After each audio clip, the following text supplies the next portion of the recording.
Hi, I'm Lisa. I make videos for advanced learners of English so that you can take your English to the final level of fluency. A lot of people believe that English is easy in the beginning when you first start to learn it. But then when you get to an advanced level, you realize that there are still so many things that you need to know to sound like a native speaker.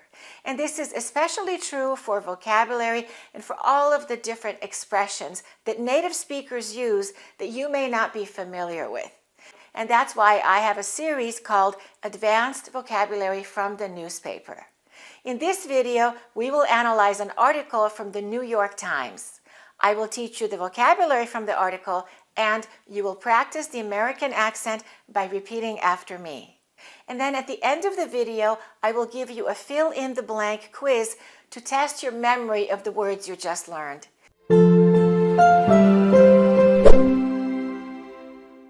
This is also an opportunity for you to learn some aspects of the American culture. This article discusses the current housing crisis in the United States. It's become very difficult for young people to afford to buy a house. Is the same thing happening in your country? The headline of the article is, "Whatever Happened to the Starter Home?" And the subheadline is, "The economics of the housing market and the local rules that shape it have squeezed out entry-level homes." Let's look at some vocabulary from the headline and the subheadline. Let's look at the meaning of starter home. A starter home is a small and affordable house for first-time buyers. It's your first home. It's your starter home. And then when your family grows and you start to make more money, you generally sell your starter house and you buy a bigger house. This is the way people used to do it in the past. This was very common, but these days, young people can't afford starter homes anymore. Here are some examples of what a starter home looks like. The headline says, "Whatever happened to the starter home?" What's the difference between what happened to and whatever happened to? When we're talking about something or someone from the past and we want to know what's happening with them now, we say, "Whatever happened to?" For example, we can say, "Whatever happened to John?" If I went to high school with John and I haven't seen John in many years, I can say to one of our friends, "Whatever happened to John?" And that means, I wonder what John is doing now and what's going on in his life. I haven't heard anything about him in a long time. Repeat after me. Whatever happened to him? Whatever happened to her? Whatever happened to that actress? I don't see her on TV anymore. And we can use whatever happened to if something changed and we wonder why it changed and we think that it should not have changed. Why did it go away? That was a bad idea. For example, we can say, "Whatever happened to children obeying their parents? They don't do that anymore." Look at the way people are dressing now. Whatever happened to elegance? Let's listen to how some other people use this expression. Years went by, and I always wondered, whatever happened to the redheaded girl? Whatever happened to Brandon? I'm still here. Let's look at the pronunciation of housing. We say house with the s sound, s, house. But when we add an ing, we say housing with the z sound, housing. Housing is a place where people live. It's a building or a group of buildings where people live. For example, we can say, "The housing market in our area has become very competitive." The government is providing housing for the homeless. Let's look at the expression to squeeze out or to be squeezed out of something. And that means to be forced out of a situation or position because of competition. You can't do something because you are squeezed out. We can say the large company is squeezing out smaller businesses. I was squeezed out of the project because someone else had more experience. The article says the economics of the housing market and the local rules that shape it have squeezed out entry-level homes. Entry-level is the most basic or simple of its kind. A product that is suitable for people who don't have a lot of money. We can say, I bought an entry-level Toyota. It's the least expensive one. The company is hiring for entry-level positions in customer service. An entry-level home is a small home that is affordable for first-time buyers. A starter home and an entry-level home have the same meaning. So entry-level homes are being squeezed out by economic factors means that entry-level homes don't exist anymore. They've become too expensive. Let's repeat the headline and the subheadline so that you can practice your accent. Repeat after me. Whatever happened to the starter home? The economics of the housing market and the local rules that shape it have squeezed out entry-level homes.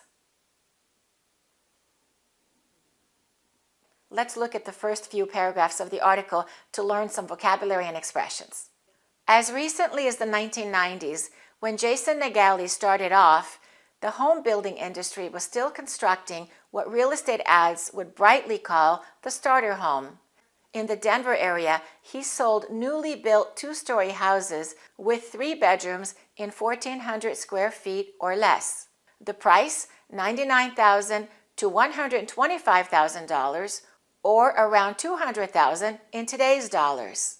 That house would be in tremendous demand today, but few builders construct anything like it anymore.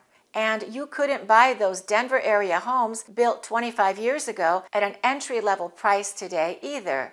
They go for $500,000.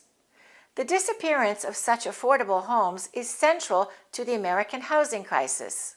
The nation has a deepening shortage of housing, but more specifically, there isn't enough of this housing. Small, no-frills homes that would give a family new to the country or a young couple with student debt a foothold to build equity. Let's look at the first expression. What is the difference between to start and to start off? To start is just a general meaning of to begin something. For example, the class starts at 9 a.m. Let's start the video. But to start off implies a starting point of something. For example, she started off as an assistant, but now she's a manager. The article says, when Jason Naegeli started off, and that means when he first started working as a home builder. Let's look at in demand. The article states that house would be in tremendous demand today. And to be in demand means to be very popular or to be desired by many people. We can say, jobs in the healthcare industry are currently in demand. This product is in high demand and is selling out quickly. We can say in demand, in high demand, and in tremendous demand. And let's look at a grammar point. Let's look at the difference between few and a few. The article says, but few builders construct anything like it anymore. Why not a few builders? If you have watched my previous videos, then you know the difference. You've already learned this grammar point. Let's look at the difference between these two sentences. I have a few friends. I have few friends. When we don't use the article a with few, we want to express a lack of something. It's a negative thing. I have few friends. I wish I had more friends. But if we say I have a few friends, that means it's good. I'm happy. I have a few. Let's look at 2 more examples. I have a few ideas. That means that's good. I have a few ideas. But if you say, I have few ideas, I don't have enough ideas, I wish I had more ideas. So, few builders construct anything like it anymore means that not enough builders are building starter homes, simply because it's too expensive to build them and there are too many rules and regulations about building today compared to how it used to be. The next expression is to go for. The article says they go for $500,000, and that means that's how much they cost. We can say, how much do houses in this neighborhood go for? Or you can say, what do they go for? Let's say that naturally. What do they go for? What do they go for? Or you can say, what are they going for? Repeat after me. What are they going for? And that means how much do they cost? If they were going for $200,000 20 years ago, but the prices have gone up. Let's look at the meaning of no frills. The article says there isn't enough of this housing, small, no frills homes. No frills means basic and simple, without any extras, without any luxury features, no added comfort. We can say, we stayed in a no-frills hotel to save money. She prefers no-frills clothing that is practical and comfortable. The airline offers no-frills flights that are cheaper but don't include any meals or entertainment. So a no-frills home is a very simple home. It's not a luxurious home. Let's listen to how some other people used no frills. Not necessarily a no-frills burger, but it's very basic. It's basically a no-frills online message board. I'm going to do a no-frills video. I'm not going to bring in like explosions. The no-frills standard phone and the kind of fancy upgrade. Let's look at the expression to give someone a foothold. That means to provide someone with an opportunity or advantage to start something. For example, you can say, the scholarship gave the students a foothold in pursuing their dream career. Or, the training program gave the participants a foothold in the industry. The article says small, no-frills homes that would give a family new to the country or a young couple with student debt a foothold to build equity. A foothold to do what? To build equity. Let's learn the meaning of that. Equity is the value of the house minus how much you owe to the bank. So if your house is worth $500,000 and you owe the bank $200,000, you have $300,000 in equity. That's how much money you would have if you sold the house. So to build equity is to make money by owning a house because the houses keep going up in value. We can say, you have a lot of equity in this house. Or you can say, you have built a lot of equity. It used to be that buying a starter home was a way for young people to make money, to build equity. Let's read those paragraphs again. You will understand them better this time, and you will be able to practice your accent. I will pause to give you a chance to repeat. Repeat after me. As recently as the 1990s, when Jason Nageli started off, the home building industry was still constructing what real estate ads would brightly call the starter home. In the Denver area, he sold newly built two-story houses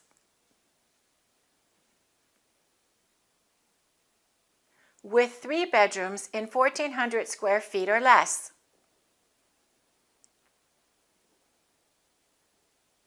The price, $99,000 to $125,000.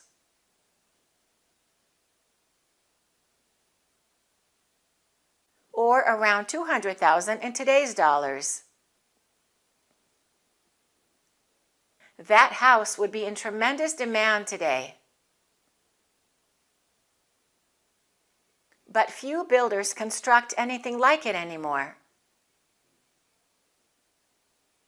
And you couldn't buy those Denver area homes built 25 years ago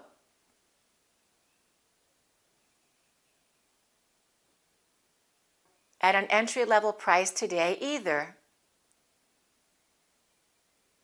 They go for $500,000. The disappearance of such affordable homes is central to the American housing crisis. The nation has a deepening shortage of housing. But more specifically, there isn't enough of this housing. Small, no-frills homes that would give a family new to the country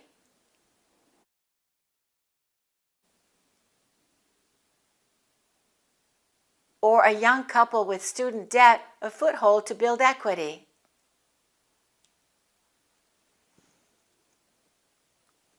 and I believe that now you are better able to understand those paragraphs. Let's look at another paragraph to learn some more vocabulary. The affordable end of the market has been squeezed from every side. Land costs have risen steeply in booming parts of the country. Construction materials and government fees have become more expensive, and communities nationwide are far more prescriptive today than decades ago about what housing should look like and how big it must be. Some ban vinyl siding. Others require two-car garages. Nearly all make it difficult to build the kind of home that could sell for $200,000 today. Let's look at the word steep. Steep is word 105 in my online course, 400 Advanced Words You Must Know for Fluent English.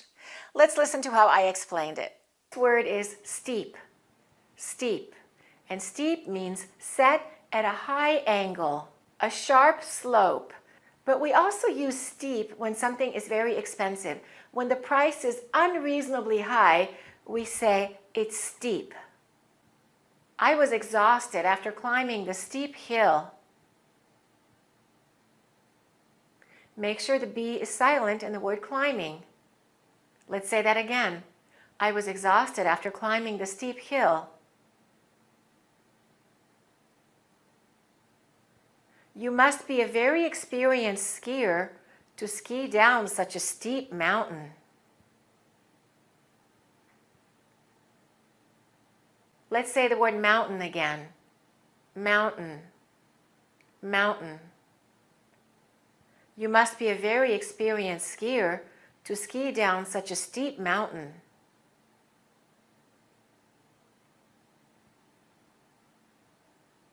And now let's use the word steep in the other meaning when something is very expensive. The steep price at the private club was set so only rich people could join.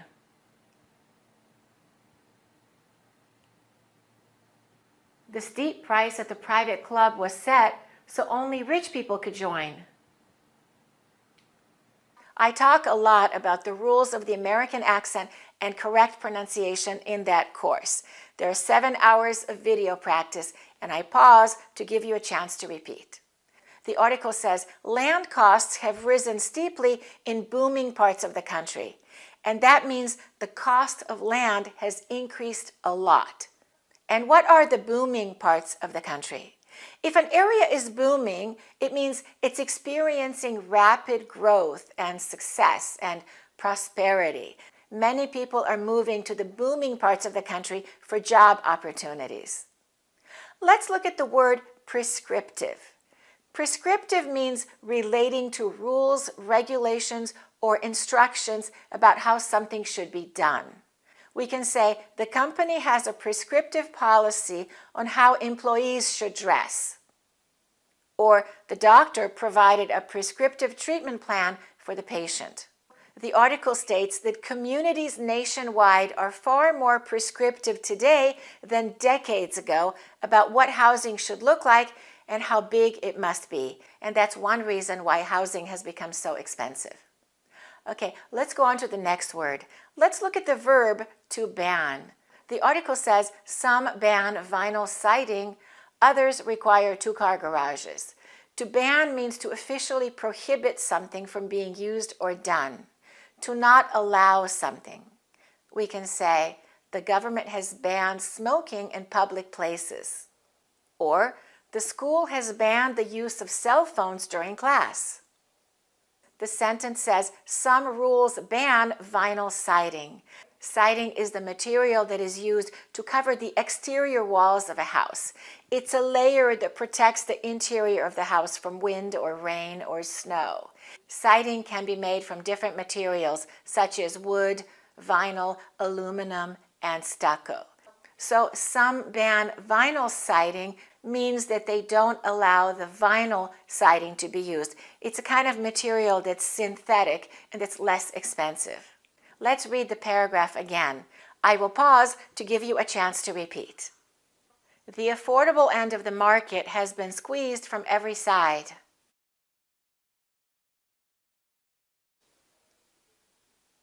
Land costs have risen steeply in booming parts of the country.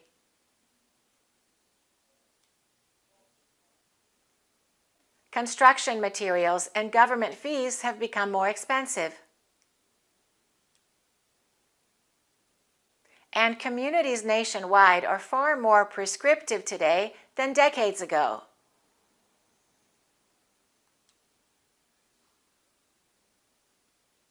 About what housing should look like and how big it must be.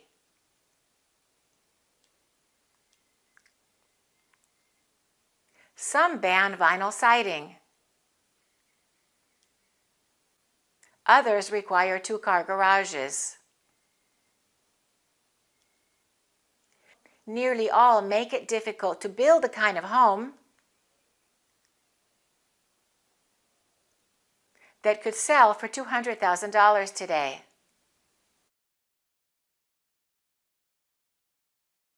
Let's look at the next paragraph to learn some more vocabulary and expressions. Nationwide, the small detached house has all but vanished from new construction. Only about 8% of new single-family homes today are 1,400 square feet or less. In the 1940s, according to CoreLogic, nearly 70% of new houses were that small. You probably know the meaning of nationwide. The article says, nationwide, the small detached house has all but vanished. And nationwide means all over the nation, everywhere in the country. And we can say statewide, and that means everywhere in the state, or citywide, all over the city. And let's look at the meaning of detached house. A detached house is a stand-alone house. It doesn't share any walls with another house. This is an example of a detached house. The opposite of a detached house is an attached house where the walls are shared by other houses. Let's look at the meaning of all but. The article says the small detached house has all but vanished from new construction. All but means almost completely or very nearly. So that means that small detached houses have almost completely disappeared. Let's use all but in another sentence.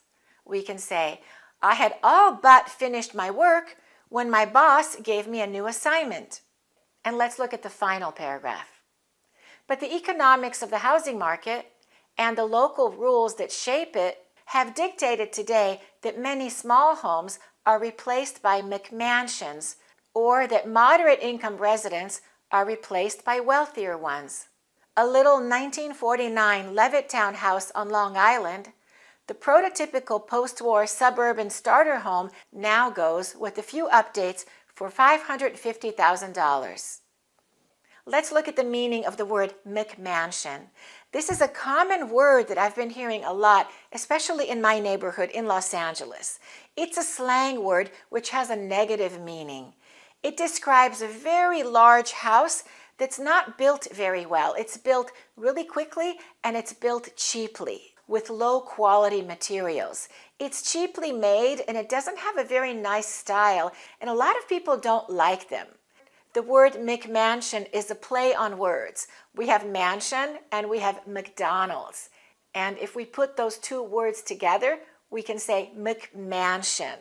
And it implies something that is the same everywhere. It's made very fast and it's not very high quality. And here are some examples of what McMansions look like. Many small homes are replaced by McMansions. And the article says that moderate income residents are replaced by wealthier ones. And if someone has a moderate income, they have an average salary. They're not making very much money. And now the only people who can buy the new homes, the McMansions, are wealthy people, people who make a lot of money. And now it's time for a short fill-in-the-blank review quiz to see how many of the new words and expressions you remember. Let's look at the first question. Instead of saying the young couple bought their first home that's small and affordable, we can say they bought a blank home. The correct answer is starter. They bought a starter home. Let's look at the next one. What is happening to the people who don't make much money and they can't afford to live in this neighborhood? We can say they are being blank out of this neighborhood. What's the verb? Squeezed out. They are being squeezed out. The verb is to squeeze out. If I want to say that I bought the most basic, least expensive Honda model, I can say I bought a blank level Honda. The answer is entry level. Let's look at the next one. Instead of saying these houses cost around $500,000, we can say these houses blank for $500,000. Go for. Did you get that one correct? They go for $500,000. Let's look at the next one. Instead of saying we stayed in a very basic, simple, inexpensive hotel, we can say we stayed in a no blank hotel. No frills. A no frills hotel. A no frills house. Another way to say if you own a home, you can make money when the value of the house increases. We can say if you own a home, you can build blank. You can build what? Equity. You can build equity. Did you remember that one? Let's look at the next one. Instead of saying this part of the city is growing fast and it's becoming more prosperous, we can say this part of the city is blank. Booming. This part of the city is booming. It's exploding. Look at the next one. Instead of saying they bought a huge house that was built with low quality materials, what can we say? They bought a blank. They bought a McMansion. How many of those did you get correct? I recommend that you keep expanding your knowledge of English vocabulary and English expressions. This will make you feel a lot more confident when you're communicating in English. Imagine being able to express yourself the same way that you can express yourself in your native language. That's the goal. That's the true meaning of fluency, isn't it? Thanks for watching and keep practicing your English. To get the two courses, the American Accent course and the 400 advanced words you must know for fluent English, go to AccurateEnglish.com.